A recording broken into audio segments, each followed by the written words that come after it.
So hello guys, how are you? I hope you are doing great. अगर आप ये video देख रहे हो तो कहीं ना कहीं आप स्टॉक मार्केट से, उसमें होने वाले लॉसेस से, ऑप्शन ट्रेडिंग में होने वाले लॉसेस से परेशान आ चुके हो। आपने इतनी बार लॉस फेस किए हैं, इतनी मेहनत करने के बाद भी, इतना टाइम देने के बाद भी स्टिल आप पैसा बना नहीं पा रहे हो। तो कहीं ना कहीं एट द एंड आपको यही समझ में आता है कि यार जब पैसा बन ही नहीं रहा है तो क्या करूं, मतलब इस चीज़ में काम करके मैं क्या ही करूं जब मेरा पैसा ही नहीं बन रहा। स्टॉक मार्केट, ट्रेडिंग, ये सारी चीज़ें मैंने इसलिए स्टार्ट करी थी जिससे मेरा एक ऐसा इनकम सोर्स बन जाए जो मेरा जॉब से आ रहा है, कुछ और बिजनेस मैंने कर रखा है, ट्रेडिंग से थोड़ा बहुत आ जाए। या फिर बहुत सारे लोगों ने सिर्फ ट्रेडिंग ही स्टार्ट करी है, उससे पहले कोई बिजनेस नहीं किया है। अभी मोस्ट ऑफ द स्टूडेंट्स, बस 18-20 साल के जो लोग हैं, उन्होंने डायरेक्टली ट्रेडिंग स्टार्ट करी है एज अ करियर, या फिर क्योंकि उनके पास कोई जॉब नहीं है तो वो ट्रेडिंग ही स्टार्ट कर देते हैं।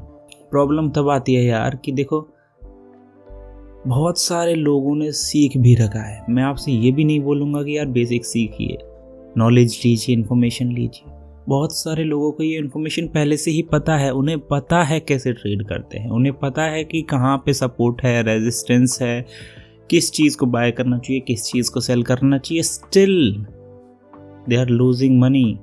वहाँ पे कैसे कंट्रोल करें अपने आप को यार? क्योंकि कोई भी बोल देगा कि भाई स्टॉक मार्केट को सीखो, पहले नॉलेज लो, पहले ये सीखो, पहले वो सीखो, इतनी सारी चीज़ें सीखो तब आपका पैसा बनेगा। भाई वो भी सीख लिया, अब क्या करें? अब भी लॉस हो रहा है। इसका क्या सॉल्यूशन है?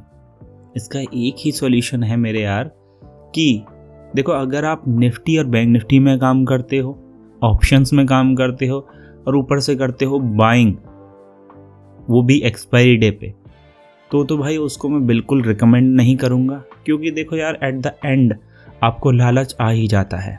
जब मार्केट में आपको प्रीमियम 20 रुपये 25 रुपये में दिखते हैं ना, तो आपको लालच आ जाता है, मानो चाहे मत मानो।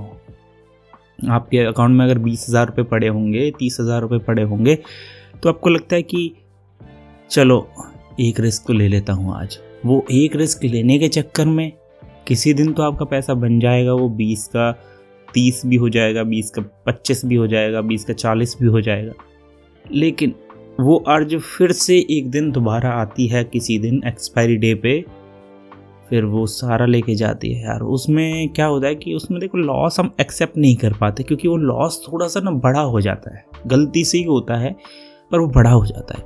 अब जब वो बड़ा लॉस हो जाता है तो उसे हम रिकवर करने की कोशिश करते हैं, रिकवर तो होता नहीं, आपको पता होगा। और कई बार ऐसे हमारा डीमैट अकाउंट ज़ीरो भी हुआ है। इसका सॉल्यूशन यही है कि यार ऑप्शन ट्रेडिंग वो वाली छोड़ो, क्योंकि आपको पता है यार, ऑप्शन ट्रेडिंग में एट द एंड आपको बहुत बड़ा पैसा चाहिए, तभी आप ऑप्शन सेलिंग भी कर पाओगे। जिस दिन ऑप्शन बाइंग रिक्वायर्ड है, ऑप्शन बाइंग भी कर पाओगे। अभी हम क्या करते हैं, तो मोस्ट ऑफ द डेज पे ना ऑप्शन बाइंग ही हमारी मजबूरी है, ये कि ऑप्शन बाइंग हमें करनी ही पड़ेगी। चाहे हमें दिख रहा है कि मार्केट साइडवेज है, स्टिल हमें ऑप्शन बाइंग ही करनी पड़ेगी, क्योंकि हमारे पास उतना कैपिटल नहीं है जिससे हम सेल कर पाएँ। समझ रहे हो आप बात को? हमारे पास उतना कैपिटल है ही नहीं कि हम सेल कर सकें। भाई वेट कर सके 2 घंटे मार्केट में बैठ के कि भाई सेल कर दिया, अब ये 2-2:30 बजे जब इसका प्रीमियम कम होगा उसके बाद हम निकाल लेंगे, एग्जिट कर लेंगे। नहीं, लेकिन हमारे पास सच में यार उतना कैपिटल नहीं है। आप अगर ज़्यादातर लोगों को देखोगे तो उनके पास कैपिटल अंडर 50,000 ही रहता है। तो कहीं ना कहीं वो लॉस होने का सबसे बड़ा रीज़न यही है कि हमारी मजबूरी है कि हमें ऑप्शन बाइंग्स चालू करनी पड़ती है, ऑप्शन बाइंग से ही स्टार्ट करना पड़ता है। अब मैं ऑप्शन बाइंग को ख़राब नहीं बता रहा हूँ, लेकिन उसमें ना प्रॉब्लम ये है कि हमें डेली करनी पड़ती है यार। वो अगर एक दिन सेलिंग करते हैं, एक दिन बाइंग करते हैं, जिस दिन आपको लगेगा कि हाँ आज मूव आ सकता है, ट्रेंडिंग हो सकता है, तो बाइंग करो। किसने रोका है भाई? वो तो ज़रूरी है, क्योंकि ऑप्शन बाइंग से ही बड़ा पैसा बनता है। बट अब क्या कर सकते हैं? इस चीज़ के लिए हम यही कर सकते हैं यार कि इंडेक्स में ना ऑप्शन बाइंग छोड़ दो कुछ दिन के लिए। अगर आपको सीरियसली मार्केट में सर्वाइव करना है, for the sake of 5-6 years, at least 5-6 year टिक जाओ, क्योंकि 5-6 साल जब टिक जाओगे ना, तो फिर मार्केट आपको भर भर के पैसा देगी। क्यों देगी? क्योंकि ज़्यादातर लोग, आप सेबी की रिपोर्ट भी देखोगे तो उसमें 90% लोग तो छोड़ ही देते हैं अंडर 3 ईयर्स के अंदर अंदर ही वो छोड़ देते हैं ट्रेडिंग, और बहुत ज़्यादा लॉस करके। तो एट द एंड जो बचते हैं 5-10% लोग बचते हैं, उनमें से भी जो प्रॉफिटेबल बचते हैं वो बहुत कम लोग बचते हैं। तो कहीं ना कहीं हमें ये चीज़ समझना होगा कि जो आज का हमारा किलर है, जो आज का हमारा जो हमें ट्रैप करता है, वो ऑप्शन बाइंग है, वो भी एक्सपायरी डेज पे। ऑपरेटर्स बहुत ज़्यादा एक्टिव होते हैं मार्केट में एक्सपायरी डेज पे, तो आप कहीं ना कहीं कभी भी ट्रैप हो सकते हो, तो उससे आप बच नहीं सकते, किसी ना किसी दिन तो आप पकड़े जाओगे। तो ये चीज़ समझना आपके लिए बहुत ज़रूरी है। और करें क्या, ये क्वेश्चन आता है कि अब करें क्या यार, मतलब हमारे पास देखो कैपिटल तो वैसे ही ऑब्वियसली लो है ही, तो उसमें उतना प्रॉफिट लॉस दिखता भी नहीं है अगर हम स्टॉक्स में बात करें। लेकिन स्टॉक्स में मैं आपको बताऊं, इंट्राडे ट्रेडिंग करो, जम के करो, कोई दिक्कत नहीं। मैं आपसे नहीं बोल रहा स्विंग ट्रेडिंग करो, इन्वेस्टिंग करो, इंट्राडे ट्रेडिंग करो। उन स्टॉक्स को पकड़ो जिसमें मोमेंटम है, जिसमें मोमेंटम आज आपको दिख रही है, एडवांस डिक्लाइन, ये रेशियो आपको दिख जाएगा NSE में, मतलब जो हाईएस्ट ग्रोइंग है आज के और लोएस्ट ग्रोइंग है वो आपको दिख जाएंगे, या फिर वो कह लो जो बुलिश हैं या बियरिश हैं। 3 से 4 स्टॉक पकड़ो जो 2-2.5% के अंडर हो, फिर उसमें काम करो यार आराम से। अगर ब्रेकआउट मिलता है तो अपसाइड करो, डाउन साइड करो अगर ब्रेकडाउन मिलता है तो। उससे आपका ना कॉन्फिडेंस बिल्ट होगा, धीरे धीरे ही होता है कॉन्फिडेंस जो बिल्ट होता है। लेकिन जो ऑप्शन बाइंग, ऑप्शन ट्रेडिंग के चक्कर में हमारा कॉन्फिडेंस लो हुआ है, या फिर हमारा जो साइकोलॉजी डैमेज हुआ है ना, तो वो इतनी आसानी से वापस नहीं आएगा। कहीं ना कहीं आपको यही सोचना पड़ेगा कि चलो ठीक है, सोच लो कि मैंने ऑप्शन ट्रेडिंग क्विट कर दी, बिल्कुल क्विट कर दी, and now I am more focused on the stocks, only on stocks. अगर आप ऐसे भी काम करोगे ना, चाहे 20,000 आपका कैपिटल है या फिर 10,000 आपका कैपिटल है, तो डेफिनेटली वो ग्रो करेगा। स्टॉक्स में कभी आपका मतलब कैपिटल ज़ीरो नहीं होगा, इतनी मेरी गारंटी है। होगा तो तब होगा जब आप उसमें भी बहुत ज़्यादा लेवरेज लेके ओवर ट्रेडिंग करोगे, तभी होगा। अदरवाइज़ अगर आप छोटी ट्रेड लेके, छोटा प्रॉफिट छोटा लॉस लेके स्टॉक्स में काम करोगे ना, तो ईजिली सर्वाइव कर जाओगे मार्केट में। जितना ज़्यादा सर्वाइव करोगे ना यार, उतना ज़्यादा आपके लिए बेटर है, क्योंकि ये मार्केट एक ज़ीरो सम गेम है। एंड आपकी लड़ाई उन लोगों से है जिनको 20 साल का एक्सपीरियंस है, 30 साल का एक्सपीरियंस है, एंड वो आपके पैसे के पीछे पड़े हुए हैं।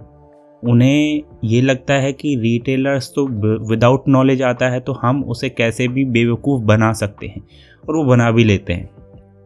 कहीं ना कहीं इसमें हमारी ये गलती होती है कि हम जानबूझकर एक्सपायरी ट्रेड करते हैं, ऑप्शंस में घुसते हैं डायरेक्टली, हम स्टॉक्स में नहीं करते। क्योंकि जो बेसिक मार्केट होती है, जो स्टॉक मार्केट एक्चुअल होती है, वो तो स्टॉक्स के ऊपर चलती है ना, वो ऑप्शन ट्रेडिंग के ऊपर नहीं चलती।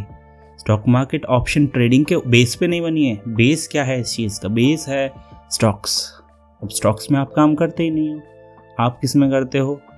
ऑप्शंस में। एंड ऑप्शंस का तो बहुत ही गंदा सीन चल रहा है आजकल। हर दिन एक्सपायरी, हर वीक एक्सपायरी, हर मंथ एक्सपायरी, डेली एक्सपायरी। यार कितना बचोगे ऑप्शंस, आप कितना बच लोगे? कभी तो ट्रेड करोगे, कभी तो उनके जाल में फंसोगे ना, उनके ट्रैप में फंसोगे। मोस्ट ऑफ द टाइम सारे लोग अपना सारा पैसा लगा देते हैं, जितना भी पैसा डीमैट में होता है डेली सारा पैसा लगा देते हैं। तो जिस दिन उल्टा गेम चलता है उस दिन आपका ज़ीरो हो जाता है। अदरवाइज़ आप 1000, 1500, 2000, 3000, 4000 के चक्कर में फंसे रहते हो। किसी दिन बन गया, किसी दिन चला गया, किसी दिन बन गया, किसी दिन चला गया। एट द एंड वो ज़ीरो ही होना होता है। तो ऑप्शन ट्रेडिंग से जितना हो सके बचो अभी स्टार्टिंग में, बाद में करना कोई इशू नहीं। अगर आपके पास पैसा अच्छा है तो most of the time selling करो, और जिस दिन ट्रेंडिंग एक्सपेक्टेड हो उस दिन ऑप्शन बाइंग करो। एक्सपायरी डेज से बचो जितना हो सकता है। और अगर हो सके तो भाई मेरी रिक्वेस्ट है आपसे, ऑप्शन ट्रेडिंग थोड़े दिन के लिए क्विट करो, कम से कम 6 महीने 1 साल के लिए, एंड स्टॉक्स पे फोकस करो। ज़्यादा से ज़्यादा टाइम स्टॉक्स पे दो। डेफिनेटली आपका प्रॉफिट होगा, डेफिनेटली आप उस चीज़ में सीखोगे भी एंड लर्न भी करोगे, एंड अपनी फ्यूचर ग्रोथ में भी बहुत बड़ा योगदान उससे मिलेगा आपको। स्टॉक्स पे थोड़ा फोकस करो यार, यही एक तरीका है। अदरवाइज़ मुझे कोई तरीका नहीं दिखता कि आप स्टॉक मार्केट में सर्वाइव कर पाओ। तो आई होप कि आपको समझ में आया होगा जो मैं आपको समझाना चाह रहा हूँ।